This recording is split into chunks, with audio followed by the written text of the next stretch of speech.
చాలా హింసించలేదు, చాలా డిగ్రేడ్ చేసి మాట్లాడుతుంది. నిజంగా చాలా బాగా అనిపించింది.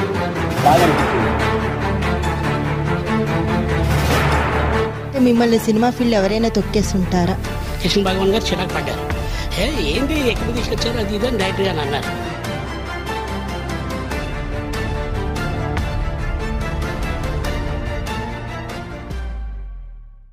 నమస్తే folks, welcome to my channel. Folks, మనకెవరు సహాయం చేయరు, మనం కింద పడినా ఎవరూ లేపరు. ఒకవేళ కింద పడితే మనకి మనమే లేవాలి, నిలబడాలి, గెలవాలి.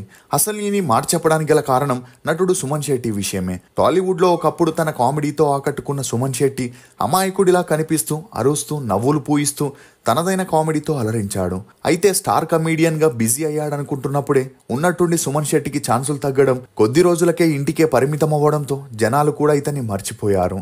ఇదిలా ఉంటే తాజాగా బిగ్ బాస్ సీజన్ 9 కి కంటెస్టెంట్ గా వచ్చిన సుమన్ శెట్టి ఆ షో ద్వారా జనాలకి దగ్గరవ్వాలని ప్రయత్నిస్తుండగా ఇతను ప్రారంభంలోనే నెగిటివ్ కమెంట్స్ ని ఎదుర్కోవాల్సి వచ్చింది. ముఖ్యంగా హౌస్లోని ఇతర కంటెస్టెంట్లు సుమన్ శెట్టి డల్గా ఉన్నాడని, యాక్టివ్గా కనిపించడం లేదని, ఆ జోష్ లేదంటూ కొందరు ఫస్ట్ వీక్లోనే సుమన్ శెట్టిని నామినేట్ చేశారు. అయితే బిగ్ బాస్ గేమ్ తెలుసుకోవడానికి ఎవరికైనా 1-2 వారాల టైం పడుతుంది కాబట్టి సుమన్ శెట్టి ఇన్నోసెన్స్ని చూసి తెలుగు ప్రజలు ఇతనికి మరొక ఛాన్స్ ఇవ్వాలని ఫస్ట్ వీక్లో ఓట్లు వేయడం ద్వారా సుమన్ శెట్టి సేవ్ అయ్యాడు. దీంతో నెటిజన్లు సుమన్ శెట్టి గురించి తెలుసుకోవడానికి ఇంట్రెస్ట్ చూపిస్తున్నారు. నిజంగానే సుమన్ శెట్టిని ఇండస్ట్రీలో తొక్కేశారా? కృష్ణ భగవాన్కి సుమన్ శెట్టికి మధ్య ఉన్న గొడవలేంటి? డైరెక్టర్ తేజకి సుమన్ శెట్టి తన ఇంట్లో ఒక రూమ్ని ఎందుకు కట్టించాడు? సుమన్ శెట్టి బిగ్ బాస్కి రావడానికి గల కారణాలేంటి? ఇతని నెట్వర్త్ ఎంత అనే నమ్మలేని నిజాల్ని ఈ వీడియోలో చెప్పడానికి నేను ప్రయత్నిస్తాను. మీరు మాత్రం ఈ వీడియోని పూర్తిగా చూడండి. టీ రుచులతో మీరు అలసిపోయి ఉంటారు, అందుకే మీకోసం బేబర్ చాక్లెట్ ని తీసుకొస్తున్నాం. ఇది రుచికి రుచి, ఆరోగ్యానికి ఆరోగ్యం. ఇందులో ఉండే ఫ్లవనాయిడ్లు రక్తనాళాలని వృద్ధి చేసి గుండె ఆరోగ్యాన్ని పెంచుతుంది. చాక్లెట్ టీ తాగడం ద్వారా ఒంట్లో కొవ్వు పెరగడాన్ని నియంత్రిస్తూ మతిమరుపుని కూడా తగ్గిస్తుంది. అమెజాన్, ఫ్లిప్కార్ట్ లో కూడా అవైలబుల్ గా ఉన్నాయి, కానీ మన వెబ్సైట్ లో ఆర్డర్ చేసుకుంటే మంచి ఆఫర్స్ ఉన్నాయి. Suman Shetty alias comedian Suman. ఇతను 1981 మే 1న ఆంధ్రప్రదేశ్లోని వైజాగ్లో ఒక మధ్యతరగతి కుటుంబంలో జన్మించాడు. తండ్రి ఒక కిరాణా కొట్టుని రన్ చేస్తూ కుటుంబాన్ని పోషిస్తే తల్లి హౌస్ వైఫ్ గా ఉండేది. ఇక సుమన్ శెట్టికి ఒక అక్కుండగా వీరిద్దరిని బాగా చదివించాలని తల్లిదండ్రులు అనుకునేవారు. అలా సుమన్ శెట్టి తన స్కూలింగ్ ని వైజాగ్లోని ప్రాథమిక పాఠశాలలో చదివాడు. చదువుల్లో చురుగ్గా ఉన్న సుమన్ కి చిన్నప్పటి నుండి సినిమాలు, నాటకాలు చూసే ఇంట్రెస్ట్ చాలా ఉండడంతో తను సినిమాల్లోకి వెళ్లి యాక్టర్ అవ్వాలనుకునేవాడు. కానీ సుమన్ కి పుట్టినప్పటి నుండి వచ్చిన కొన్ని హెల్త్ ఇష్యూస్ వల్ల హైట్ పెరగకుండా పొట్టిగానే ఉండడంతో తనకి ఛాన్సులు రావని లైట్ తీసుకునేవాడు. ఇక అలా తన ఇంటర్ పూర్తి చేసి ఎప్పుడైతే డిగ్రీ కాలేజీలో చేరాడో అప్పటి నుండి ప్రతి ఒక్క కల్చరల్ ప్రోగ్రాంలో పాల్గొంటూ సుమన్ తనకున్న కామెడీ సెన్స్తో అందరినీ నవ్వించడంతో తన ఫ్రెండ్స్ అందరూ సినిమాల్లోకి వెళ్ళి ట్రై చేస్తే మంచి కమీడియన్ అవుతావని ఎంకరేజ్ చేయగా సుమన్కి తన టాలెంట్ పై నమ్మకం కుదిరింది. కానీ తను ఎక్కడికి వెళ్లాలో, ఎవరిని కలవాలో తెలియక సతమతమవుతున్నప్పుడే చిత్ర మ్యాగజైన్ పేపర్ చదివే అలవాటున్న సుమన్కి అందులో డైరెక్టర్ తేజ తన నెక్స్ట్ మూవీకి నూతన నటీనటులు కావాలను అనే అడ్వర్టైజ్మెంట్ని ఇస్తూ ఇంట్రెస్ట్ ఉన్న వాళ్ళు ఫోటోలని పంపండి అని అడ్రస్ని మెన్షన్ చేయడంతో ఈ అవకాశాన్ని ఎలాగైనా వినియోగించుకోవాలని సుమన్ తన తల్లిదండ్రులకి ఈ విషయం చెప్పగా కొడుకుని డిసప్పాయింట్ చేయడం ఇష్టం లేని తల్లిదండ్రులు తనకి సపోర్ట్ చేయడంతో మరుసటి రోజు సుమన్ ఒక ఫోటో స్టూడియోకి వెళ్లి డిఫరెంట్ గెటప్స్ లో ఫొటోస్ ని దిగి కొన్ని ఫొటోస్ ని తేజ ఆఫీస్ కి పంపగా పూజారి గెటప్ లో ఉన్న ఫొటోస్ ని చూసి ఇంప్రెస్ అయిన తేజ తన కో డైరెక్టర్ ద్వారా సుమన్ శెట్టికి కాల్ చేపించి ఆడిషన్ కి రమ్మనడంతో సుమన్ శెట్టి ఆనందానికి అవధులు లేకుండా పోయాయి. అలా ఆడిషన్లో తనకి తెలిసిన కొన్ని సినిమా డైలాగ్స్ ని చెప్పడంతో ఇంప్రెస్ అయిన తేజ సుమన్ శెట్టిని ఆ మూవీలో హీరో ఫ్రెండ్ క్యారెక్టర్ కి సెలెక్ట్ చేశాడు. ఇక ఆ మూవీ షూటింగ్ సమయంలో సుమన్ శెట్టి షకీలాని సెక్సీగా చూసే చూపు నచ్చక డైరెక్టర్ తేజ షూటింగ్ స్పాట్ లో అందరి ముందు సుమన్ ని 4-5 సార్లు కొట్టడంతో హర్ట్ అయిన సుమన్ ఆ సెట్లో నుండి వెళ్ళిపోవాలనుకున్నా ఈ ఛాన్స్ వదులుకుంటే మళ్ళీ ఛాన్స్ వస్తుందో లేదో తెలియదని కష్టంగానే ఆ మూవీ షూటింగ్ ని కంప్లీట్ చేశాడు. ఇక అలా జయం మూవీని 2002 జూన్ 14న రిలీజ్ చేయగా ఈ మూవీ సూపర్ డూపర్ హిట్ అవ్వడంతో పాటు సుమన్ చేసిన కామెడీకి గాను బెస్ట్ కమీడియన్ గా నంది అవార్డుని కూడా అందుకున్నాడు. ఇక ఇదిలా ఉంటే అప్పటికే అటు బ్రహ్మానందం, ఇటు సునీల్ ఇండస్ట్రీలో బిజీగా ఉండడంతో ఇతర కమీడియన్స్ లేక చిన్న ప్రాజెక్ట్స్ డైరెక్టర్స్, ప్రొడ్యూసర్లు సతమతమవుతున్నప్పుడే సుమన్ శెట్టి జయ మూవీతో సక్సెస్ఫుల్ కమీడియన్ గా బయటికి రావడంతో అందరూ సుమన్ శెట్టిని క్యాస్ట్ చేయడం మొదలెట్టారు. అలా మరోవైపు జయం మూవీని తమిళ్లో జయం రవితో చేయగా అక్కడ కూడా సుమన్ శెట్టి యాక్టింగ్ కి మంచి గుర్తింపు వచ్చి అటు తెలుగు ఇటు తమిళ్లో బిజియెస్ట్ కమీడియన్ గా మారాడు.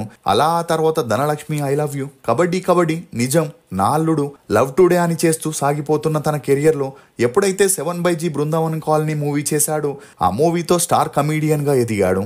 ఇక అలా సుమన్ శెట్టి ఎంత బిజీగా ఉన్నా తనని ఇండస్ట్రీలో పరిచయం చేసిన తేజని అప్పుడప్పుడు కలుస్తూ తన బ్లెస్సింగ్స్ ని తీసుకుంటుండేవాడు. ఈ క్రమంలోనే తేజ సుమన్ శెట్టితో ఇండస్ట్రీలో సక్సెస్ అనేది నీటి మీద బుడగ లాంటిదని, అది పర్మనెంట్ కాదని, దీపం ఉండగానే ఇల్లు చక్కబెట్టుకోవాలని, వచ్చిన డబ్బులతో ముందుగా మంచి ఇల్లుని కట్టుకోమని అడ్వైజ్ ఇవ్వడంతో అతని మాట ప్రకారమే హైటెక్ సిటీలో 2007లో ఒక ల్యాండ్ ని తీసుకొని ఒక మూవీకి గాను రోజుకి 20,000 రూపాయల రెమ్యూనరేషన్ తీసుకుంటూ ఆ డబ్బుతో G+2 హౌస్ ని కట్టించి తన తల్లిదండ్రుల్ని వైజాగ్ నుండి హైదరాబాద్ కి తీసుకొచ్చి ఇక్కడే సెటిల్ చేశాడు. ఇక అలా సుమన్ బిజీగా దూసుకుపోతున్నప్పుడే తన కొడుక్కి పెళ్లి చేయాలని తల్లిదండ్రులు ప్లాన్ చేసి అమ్మాయిని వెతకగా తన క్రేజ్ ని చూసి చాలా మంది తమ కూతుర్లను ఇచ్చేందుకు ఎగబడ్డారు. అలా అందులో నాగభవాని అనే ఆమెకు మంచి ఫ్యామిలీ బ్యాక్గ్రౌండ్ ఉండటం సుమన్ కి మరియు తన తల్లిదండ్రులకి కూడా తను బాగా నచ్చడంతో వీరిద్దరికి 2008లో వైజాగ్ లో పెళ్లి జరిపించి హైదరాబాద్ లో గ్రాండ్ గా రిసెప్షన్ ఏర్పాటు చేశారు. ఇక వీరి అన్యోన్య సంసారానికి గుర్తుగా ఒక అబ్బాయి అమ్మాయి జన్మించగా తన ఫ్యామిలీకి ఏ లోటు లేకుండా చూసుకోవాలనుకున్నాడు. కానీ సుమన్ శెట్టి యాక్టింగ్ మరియు పాత్రలు అన్ని మూవీస్ లోనూ ఒకే రకంగా ఉండడంతో జనాలకి కాస్త బోర్ కొట్టగా 2010 తర్వాత సుమన్ కి ఛాన్సులు తగ్గుతూ వచ్చాయి.